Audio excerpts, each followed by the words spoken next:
복음은요, 단순히 한 개인이 변화돼서 하나님 백성 되고 하는 그러한 작은 개개인의 일도 될 수 있지만, 이 복음이 강력하게 한 지역, 한 마을, 한 도시를 이렇게 변화시키고 큰 소동을 일으킬 만큼 그러한 놀라운 사건들이 있었다는 것을 오늘 보여줍니다. 우리가 지난주에는 빌립보 교회에 대해서 우리가 살펴보게 되고요. 오늘은 보니까 어디예요? 데살로니가. 우리가 데살로니가 전후서가 있잖아요. 특별히 오늘 우리가 재림에 대해서 했지만 재림 신앙의 가장 두드러진 또한 편지가 이 데살로니가 편지잖아요. 그러니까 그것을 오늘 또 이렇게 딱 맞네요. 그래서 2절에 보니까 사도 바울이 이 지역에는 회당이 있었어요. 빌립보에는 없었습니다. 회당이. 그래서 강가에서 그렇게 사람을 만나게 됐고 또 감옥의 간수를 만나는 그러한 일이 있었잖아요. 그런데 이 데살로니가에는 회당이 있었다는 것은 유대인들이 있었다는 얘기예요. 유대인들이 상당한 세력으로 있었다는 것을 우리가 볼 수 있습니다. 그래서 이 회당에 가서 말씀을 강론합니다. 그런데 성경을 가지고 강론했다는 것은 뭘까요? 구약 성서예요. 자, 구약 성서를 가지고 뭘 강론했을까요? 구약에 예언된 또 구약의 율법을 통해서 나타내고 있는 예수 그리스도의 그러한 복음을 전했다는 것을 우리가 볼 수 있습니다. 그래서 그는 3절에 보니까 뜻을 풀어라고 되어 있어요. 뜻을 풀어. 그러니까 구약의 성경의 뜻을 풀어서 이 구약이 결국 우리가 잘 알지 못해왔던, 그리고 그냥 율법의 그 문구에 치중해서 그거에 막 벌벌벌 떨면서 주의하면서 해왔던 그러한 것이 다가 아니라 사실은 그리스도 예수에 대해서 말씀하고 있고 그 예수가 이 땅에 와서 어떠한 해를 받고 어떻게 부활해야 되는지까지 그 내용을 이렇게 풀어 설명해 주고 있다는 거예요. 그래서 저는 이게 사도 바울이 어떻게 풀었을까? 이걸 좀 적어놓지. 물론 다른 성경에 이렇게 했지만은 이와 같은 강론 얼마나 기가 막힐 거 아니에요. 저희가 공부할 때 보면은 모든 수업이 중요하지만은 특별히 이사야서를 가지고 예수 그리스도에 대한 예언을 풀어주시는 그 수업을 이 신학생들이 가장 은혜 받아요. 수업 시간에 은혜 받는 수업이 있어요. 신학교에서. 그리고 그 말씀을 통해서 우리가 참으로 이렇게 공부하고 우리가 앞으로 어떻게 말씀을 전해야 될지, 또는 어떠한 이 논리적인 이 성경 안에서의 하나님의 논리가 있어요. 하나님이 행하신 하나님의 논리와 그 질서 있는 그 복음을 전하게 될지 이렇게 알게 되었습니다. 오늘 사도 바울이 이 데살로니가 지역의 사람들에게 이와 같이 놀라운 구약 성서를 통한 예수 그리스도의 복음을 전하는 것을 볼 때 저는 이 자리에 있어서 이거 들었으면 얼마나 좋았을까 라는 그러한 생각을 하게 됩니다. 그리고 그는 결론으로 말합니다. 3절 맞아 보니까 이 예수가 곧 그리스도라. 예수가 곧 그리스도라. 그리스도는 메시아입니다. 헬라어로 그리스도고 히브리어로는 메시아입니다. 구세주, 우리의 모든 죄를 대속하시는 분, 우리를 죄악에서 구원하실 분, 바로 예수에 대한 복음을 전하게 됩니다. 예수가 바로 그리스도라는 것을 모든 사람들에게 알리는 것이 우리의 사명이라는 것을 또한 볼 수 있습니다. 여러분, 교회가 커지고 여러 가지 것들을 많이 하고 행사도 할 수 있고 세상에 대해서 큰 역할을 하는 것 같은데 가장 중요한 복음 전하는 일, 이 복음을 강조하고 복음을 가르치고 복음 안에 그 마음이 변화될 것을 여러분 하지 않으면 얼마 지나면요 다 사그라지는 것 같아요.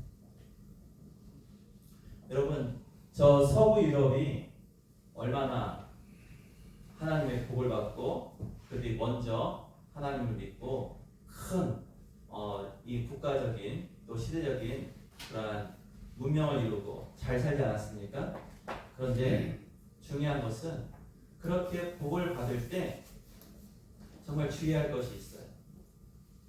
이거 한번 잘 들어보세요.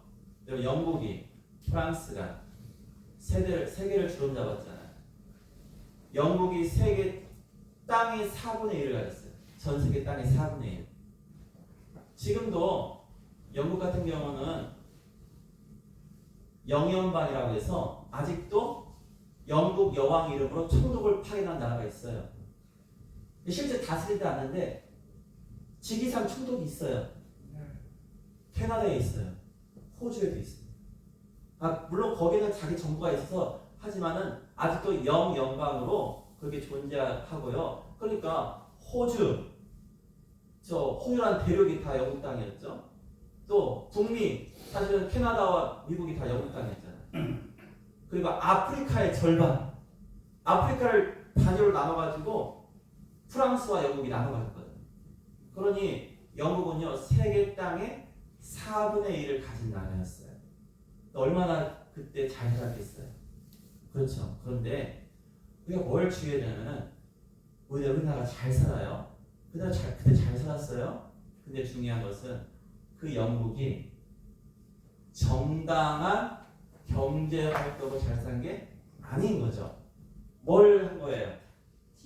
그렇죠. 침략해서 착취해서 심지어 인도 배번에 인도도 영국 땅에 인도도. 그렇죠. 그러니까 어떻게 했냐면은 인도에서 원료를 싸게 수입해. 어떻게 수입해요? 싸게 수입해서 그걸로 옷감과 좋은 옷을 만들어서 인도에 가다가 비싸게 팔아요. 그래서 엄청난 부를 쌓았던 그러한 모습들. 그리고 심지어 이 스페인 같은 경우는요, 지금 남미에 가서 여러분 중남미는 멕시코부터 저 밑에 아르헨티나, 칠레까지요. 브라질 빼고는요 다 스페인어를 써요. 그만큼 스페인이 강대했어요. 한때는 영국과 프랑스가 스페인 밑에 쪼그리고 있었어요. 스페인이 세계 최강의 나라였던 때도 있었어요. 그때도 이 스페인이요 엄청난 그러한 금은 부활을 비롯해 그 땅의 자원을 탈취했어요. 그렇게 잘 산다고 했는데 여러분 그런 나라들이 그렇게 잘 살게 될 때 그게 순수한 정당한 경제활동이 아닌 착취와 약탈과 침략에 의한 것이면 하나님이 기뻐하지 않으신다. 하나님 기뻐하지 않으세요. 여러분 일방적으로 행해서 우리가 잘 살게 될 때 우리는 주의해야 돼요. 우리가 너무 잘 살게 될 때 과연 우리가 다른 나라의 사람들을 피해주는 것은 아닌지. 그래서 요즘에 나오는 중요한 단어가 있어요. 공정무역. 들어보셨어요? 네. 예, 공정무역의 가장 핵심이 커피입니다. 커피예요. 그럼 커피라는 것은요 기계로 수확을 못하나 봐요. 요즘 웬만하면 다 기계로 수확하는데 이 커피는요 일일이 따나 봐요. 이 열매를 따고. 그러면 현지인들은요 하루 종일 수고해서 우리나라 돈으로 10,000원 또는 몇천 원밖에 못 버는 거예요. 그런데요 그들이 수확한 그 커피가 우리한테 와서는요 이 한 잔이 뭐예요? 한 잔이 몇천 원, 한 잔이 몇만 원 이런다는 거예요. 그러니까 그 사이에 그 커피 원두를 생산하는 그 생산지의 주민들은 그 사람들은 너무나 경제적으로 어려운데 우리는 그들의 그러한 수고와 땀을 헐값에 사서 우리는 거기서 불을 챙기고 우리는 즐긴다면 여러분 하나님 보시기에 아름답지 않다는 거예요. 그런 의미에서 저는 우리나라가 우리 농민들을 좀 잘해줬으면 좋겠어. 아니 대대로 또 해방 이후에도 나라의 근간을 위해서 우리 민족을 위해서 얼마나 농부들이 수고했어요. 그래서 저는 가끔 그런 줄 볼 때요. 막 우리 IMF 때 쓰러지지 않은 은행이 뭐 있어요? 그때 농협하고 국민은행하고 다 쓰러졌잖아요. 사실. 누가 그거 살렸어요? 국민이 세금을 살렸죠? 그게 지금도로 수십조예요. 수십조. 지금도로 아니에요. 그때가 수조였고. 그런데 우리 농민들은 그렇게 평생을 또 나라를 위해서 애쓰고 하는데 농민들은요 그 살려낸 은행한테 다 빚져 있어. 한번 털어주면 좋겠어요. 제 마음에는. 저를 국회로 보내주세요. 농담입니다. 아니 그들은 그렇게 나라가 국민 한 사람 한 사람의 세금으로 살아났으면은 그 국민들을 도와야죠. 그런데 요즘처럼 금리가 높을 때 도리어 뭐예요? 하나도 용서 안 해요? 쏟아가요? 이건 아닌 것 같아요. 만약에 은행권에 일하는 자녀나 친척이 있으면요 회계라고 해야 돼요. 회계. 이렇게 하면 안 돼요. 똑같은 거예요. 이것도 공정무역과 같은 개념 보면은 잘못된 거예요. 그들이 그렇게 보답받고 또 이렇게 은혜를 입었으면은 한 번은 그 국민에게 나라에 갚을 줄도 알아야 되는데 그렇지 못하는 것 같아요. 여러분, 우리나라가 정말 하나님께 감사한데 우리나라는 지금 그러한 공정무역이나 그런 걸로 해서 막 남의 나라를 핍박하고 약탈하는 그런 역사가 없는 나라라는 거 참 감사한 것 같아요. 너무 감사해요. 그리고 대부분의 국민들이 정말로 땀 흘려 일하고 성실하게 살아와서 이렇게 좋은 나라를 일궈가는 것도 너무나 감사합니다. 여러분 이 데살로니가 오늘 나오는 이 지역도요 굉장히 큰 도시였어요. 상업적으로도 굉장히 부유한 지역이었습니다. 그래서 오늘 보세요. 여기에 누가 등장하냐면 4절에 보니까 그 중에 어떤 사람 곧 경건한 헬라인의 큰 무리와 적지 않은 뭐예요? 복부인이 아니고 귀부인이에요. 네, 귀부인도 권함을 받고 바울과 실라를 따랐다. 즉 예수를 영접하고 교회의 일원이 되어지는 그러한 모습을 보게 됩니다. 하나님께서는요 사실 부한 것과 강하는 것에 차별이 없으세요. 그것이 누구는 구원받고 누구는 구원받지 못한다. 우리가 가진 형편에 따라 달라진 것이 아니라 그 마음 중심이 예수 앞에 무릎 꿇고 그 예수의 이름 앞에 우리가 나를 겸손히 내려놓고 그 이름을 믿는 자들에게는 누구에게나 그의 삶을 하나님의 자녀로 인도하신다는 것을 보게 됩니다. 여러분 형편이 나아서 시간이 있어서 예수 믿고 교회 오는 것이 아니지 않습니까? 저는 그러한 일들을 많이 봅니다. 정말 저분이 어떻게 교회에 올 수 있을까? 어떻게 새벽을 한 번도 안 받을 수 있을까? 뭐 그런 분들도 있고요. 또 정말 보기에 너무나 어려운 거예요. 여러분 남의 집에서 일하는 사람, 남의 식당이나 가게에서 일하는 사람, 어떤 번듯한 회사가 아닌 그런 가게에 일하는 분들이요 주일 지키기 정말 어렵습니다. 왜요? 그런 가게들은요 다 주일날 오라고 해요. 다 일하자고 해요. 그럼 어떻게 합니까? 자기의 경제적인 것을 많은 걸 포기하고 돈을 좀 덜 받더라도 그런 대로 일하는 분이 있는 거예요.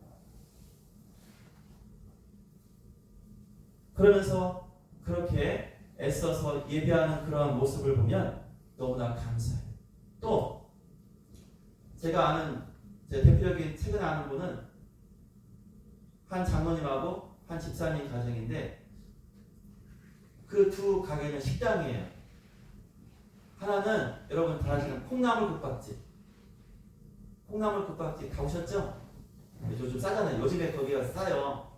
6,500원, 7,500원 정도 하더라고요. 지금도. 그리고 한 분은 수육국밥집을 했어요. 자 그럼 콩나물 국밥집하고 수육국밥집에서 여러분 가보시면 술을 팔아요 안 팔아요? 여러분 안 드시지만 술을 팔아요 안 팔아요? 술을 팔아요. 대부분 술을 팔아요.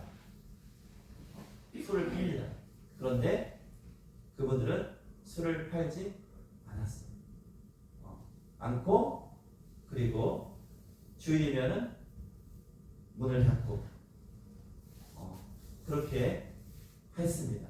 네, 그러한 과정에서 그러면은 우리가 생각할 때 그냥 그럼 그 나머지로 하나님 막 펑펑펑 쏟아 부어 주시느냐? 아니에요. 고난도 있어요. 어려움도 있어요. 그런데 끝까지 믿음의 길을 가려고 하는 그 모습을 볼 때, 세상의 판단 기준으로는 왜 그렇게 살아? 왜 저렇게 지질이 궁상맞게 사냐? 좀 제대로 일도 하고 돈도 벌고 살지. 그런데 여러분, 그들의 고백을 보면은요, 항상 그래요. 이렇게 되어지면서 이만큼 온 것도 감사. 또 그럼에도 불구하고 세상적으로 볼 때 어떻게 판단할지 모르지만 하나님이 나를 살리시고 우리 집안을 이끄시고 자녀를 교육시키게 하시고 다 하셨다는 것, 그것을 정말로 감사하게 여기는 그러한 고백을 듣게 됩니다. 그래서 일하는 자나 또는 경영하는 자나 어느 쪽이든 마찬가지예요. 하나님 편에 서서 하나님 뜻대로 살고자 하는 자는 결국 하나님이 그들을 외면하지 않고 그들 믿음 가운데 역사하십니다. 오늘 이 데살로니가에는 가난한 사람도 있었고요, 부유한 사람도 있었습니다. 그런데 바울과 실라를 통해서 그 누구에게든지 하나님의 말씀이 전파되도록 그렇게 인도하셨어요. 데살로니가전서 1장 8절 한번 볼까요? 데살로니가전서 1장 8절. 이 데살로니가 교회들이 어떻게 그러면 후회됐을까라는 것을 간단하게 표현한 것이 데살로니가전서 1장 8절의 말씀입니다. 우리 함께 같이 읽어보겠습니다. 앞에 해야겠습니다. 시작. 주의 말씀이 너희에게로부터 마게도냐와 아가야에 향한 들뿐 아니라 하나님을 향하는 너희 믿음이 소문이 각처에 퍼졌습니다. 퍼졌다. 예. 우리는 아무 할 말도 할 것이 없다. 너희들의 열심과 그 믿음에 대해서 더 이상 우리가 뭐라고 할 필요가 없을 정도로 은혜가 있었음을 보여집니다. 여러분, 복음을 전하는 교회, 이 데살로니가 교회가 그러한 교회가 됐다는 거예요. 그러니까 복음을 전하지 않는 교회, 여러분, 큰 문제입니다. 큰 문제예요. 전에도 한번 말씀드리겠습니다. 서울에 가면은 오래된 교회, 우리 사랑의 교회만큼 오래된 교회가 있어요. 그런 교회들 중에 큰 교단에 네노라는 그런 교회들이 있는데, 그 교회 가면요, 한마디로 이렇게 돼요. 싸늘합니다. 뭔 말이에요? 교회 가면요, 분위기가 싸늘해요. 처음 간 사람 느끼는 거예요. 왜냐하면 사람들이 웃으면서 맞지 않아요. 어떤 분위기냐면, 여러분 가끔 드라마 같은데 이런 거 있잖아요. 아주 명품 가게에 있는데, 명품 가게에 좀 옷이 허름한 사람 들어오면 그 직원들이 어떻게 봐요? 직원들이 쫓아나왔고 어서 이렇게 안 하고 어떻게 해요? 이렇게 본다는 거예요. 새로운 사람들을. 싸늘해요. 싸늘해. 왜 왔나? 그리고 혹시 교회 뭐 부탁하러 왔나? 이런 느낌을 받는다는 거예요. 여러분, 교회는요, 복음을 전하기 위해서 모든 걸 우리는 내려놓을 수 있어야 합니다. 여러분, 복음을 전하기 위해서 나의 체면도 내려놓고 나의 자존심도 내려놓고 내가 누릴 수 있는 어떠한 특권도 내려놓을 수 있어야 해요. 바울이 그랬습니다. 바울은요, 보세요. 바울은 집이 유력한 집안이에요. 그럼 나의 재산을 가지고 내가 선교사를 세우고 많은 성사를 내가 파송하는데 내 집을 써야지? 그렇게 생각할 수 있잖아요.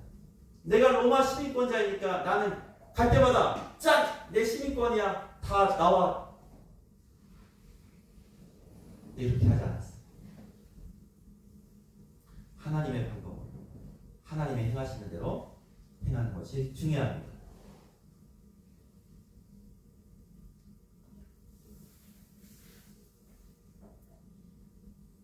자, 전에는 옛날 목사님들이 물 마시는 것을 왜 그러나 했는데 이제 이해가 돼요.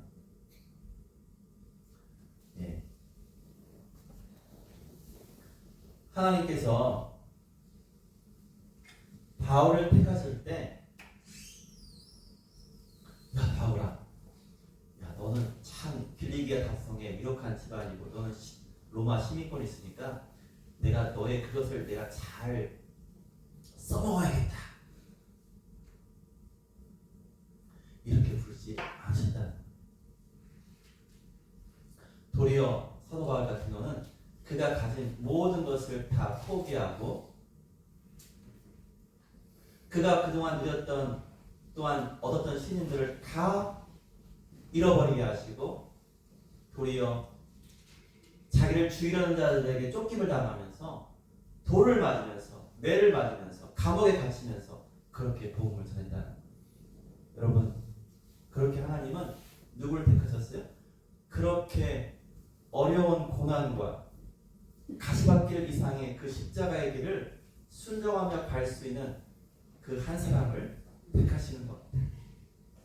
내게 뭐가 많아서 나를 택하시는 것이 아니라 내가 순종할 수 있고 그 길을 갈 수 있으면 하나님이 불러주신다는 거예요. 그러한 사람을 찾으신다는 거예요. 그래서 오늘 데살로니가 교회까지도 이제 시작되는 이러한 우리가 말씀을 보게 되는데, 여기 보니까 어떤 사람이 나오니까 야손과 몇몇 형제들이 나옵니다.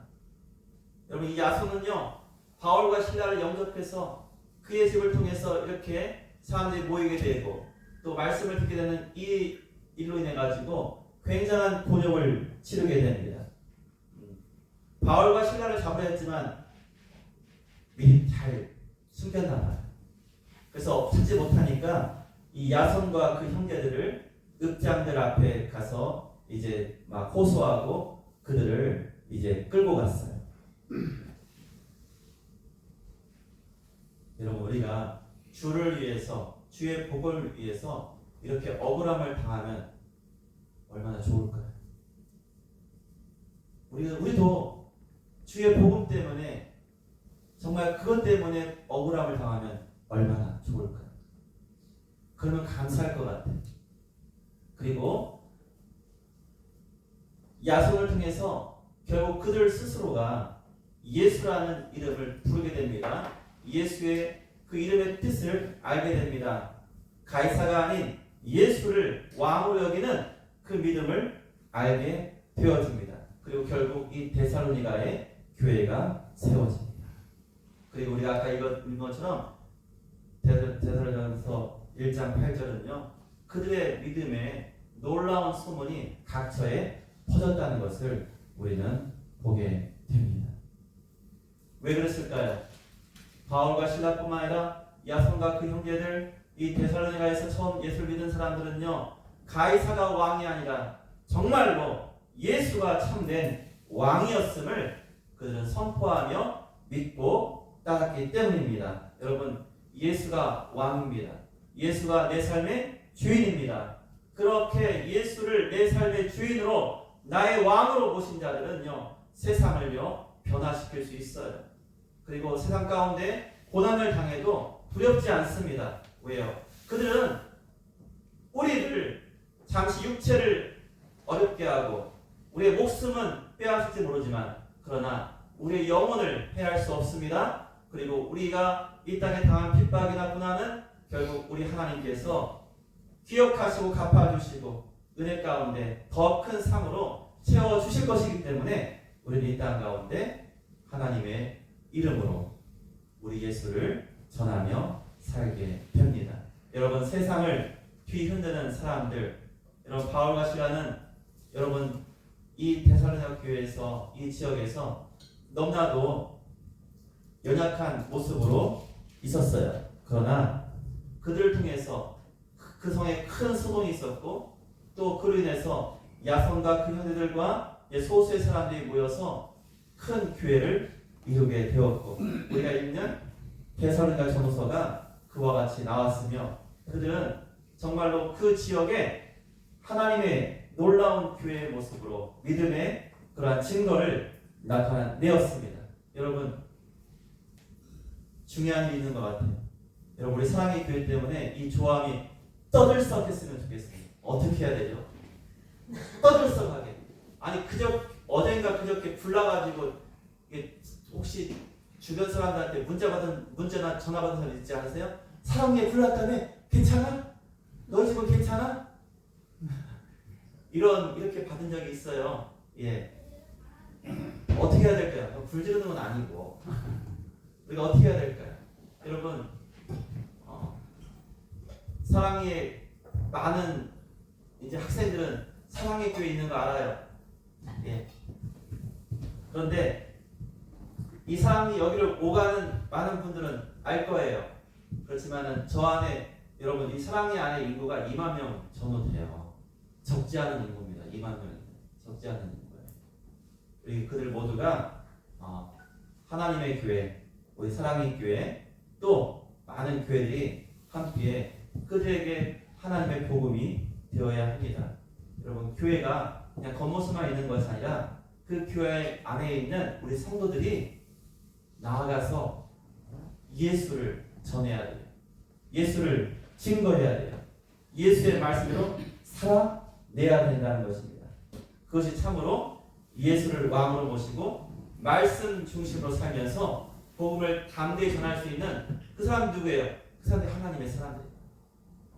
우리 모두가 하나님의 사람이 되어야 합니다. 그럴 때 하나님께서는 오늘도 우리 삶을 통해서 우리 교회를 통해서 이 땅 가운데 이 사랑의를 넘어서 조항과 경기와 세계 가운데 세상을 뒤흔드는 복음의 일꾼들로 우리를 삼아주실 줄 믿습니다. 그리고 우리의 귀한 어린 교회학교 아이들과 청년들이 그와 같은 일에 힘써 일하는 일꾼 될 줄 믿습니다.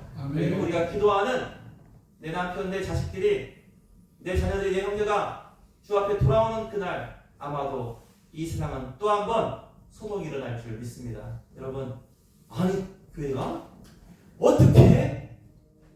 어쩐 일이래? 여러분, 우리가 우리 안에 큰 감격의 그런 맹치뿐만 아니라 세상 사람들이 어떻게 교회가 할 수 있지? 교회가 뭐 하는 거야? 교회가 뭐가 좋은데? 여러분 우리에게 물었으면 좋겠어요. 그래서 우리가 예수님께서 이 바울과 실라와 함께 하시면서 행하셨던 그 놀라운 복음의 행진이 이 성령의 그 역사가 오늘날 우리에게도 동일하게 임하고 우리가 그렇게 사용되기를 예수님의 이름으로 축원드립니다.